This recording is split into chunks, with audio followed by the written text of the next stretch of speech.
చచ్చిపోయిందన్నా.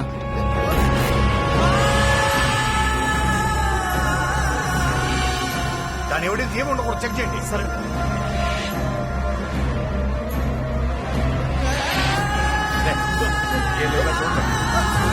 చచ్చిపోయిందని అంత కన్ఫర్మ్ గా చెప్తున్నారా? చోళ్ళ నుంచి రక్తం వస్తే చచ్చినట్టే అన్న. లేదు, నేను చావలేదు.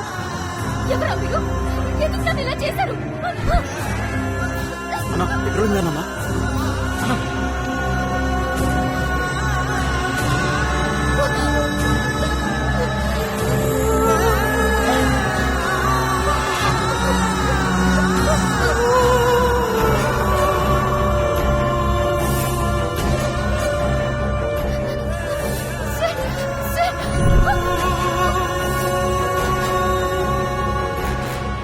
సార్ చచ్చిపోయింది సార్.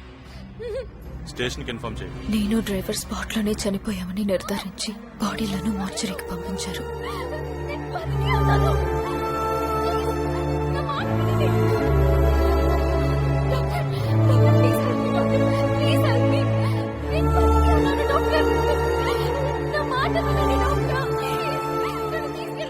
గిరి ఏమైంది?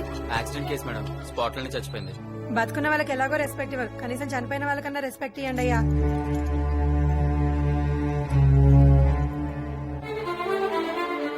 ఓ మై గాడ్, మీకు పల్స్ ఉంది, వెంటనే ఐసీయూకి షిఫ్ట్ చేయండి. అలా డాక్టర్ సవిత నన్ను ఐసీయూకి షిఫ్ట్ చేసి ట్రీట్మెంట్ స్టార్ట్ చేసింది. ఈ సంగతి మా నాన్నగారికి చెప్పాలని ఎంత ప్రయత్నించినా నా మాటలు ఆయనకి వినిపించలేదు. స్రవంతి ఫ్రెండ్స్ అందరిని ఎంక్వైరీ చేశాం. ఎవరు ఏం తెలియదు అంటున్నారు. డాడీ వాడిని నమ్మద్దు, వాడు అబద్ధం చెప్తున్నాడు. ఫ్రీడమ్ అంటుంటుంది. ఇక్కడే ఎక్కడ ఉంటుందిలే. ఈ విషయం బయటికి తెలిస్తే మనకే. Let's wait for some time. లేదు లేదు డాడీ, డాడీ నేను ఇక్కడే ఉన్నాను. తొందరపడి నువ్వు ఇక్కడే చంపేస్తుంటే మనం ఈజీగా దొరికిపోయేవాళ్ళం. ఇప్పుడు చూడు, ఫ్రీడమ్ అంటూ తనే వెళ్ళిపోయిందని ఆయన నోటితోటే చెప్పేలా చేశాం. దీనంతటికీ కారణం డీకే మాధవ్ అంకల్ అని నాకు తెలిసినా ఎవ్వరికీ చెప్పలేకపోయాను.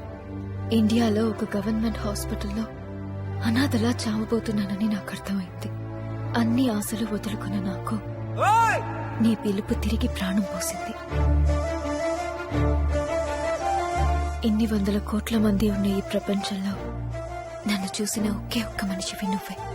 నాతో మాట్లాడిన ఒకే ఒక్క మనిషివి కూడా నువ్వే. జరిగిందంతా నీకు అప్పుడే చెప్దామనుకున్నాను, కానీ నువ్వు నమ్మకపోతే నాకున్న ఒకే ఒక్క ఆధారం కూడా పోతుందని భయపడ్డాను. అందుకే నేను ఇంత దూరం తీసుకొచ్చాను. నీకు నన్ను చూపించిన తర్వాతే నిజం చెప్పాలనుకున్నాను. అప్పటి వరకు నా పరిస్థితి గురించి నీకు తెలియకుండా జాగ్రత్త పడ్డాను. అది నేనే రామ్.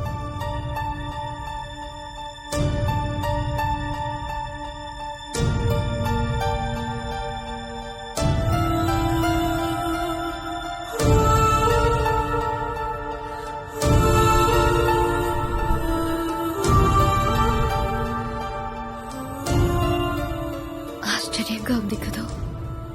ఎంతమంది ఈ ప్రపంచంలో